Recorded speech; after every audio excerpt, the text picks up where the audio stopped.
To set do not disturb duration in Samsung Galaxy S20, open settings, swipe up or down home screen to access the app screen,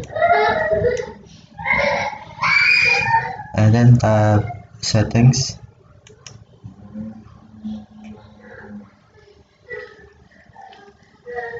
Tap notifications. App notifications status bar do not disturb.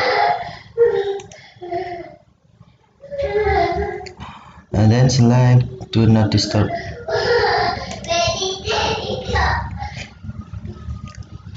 Tap duration. And then select duration you want until I turn it off, or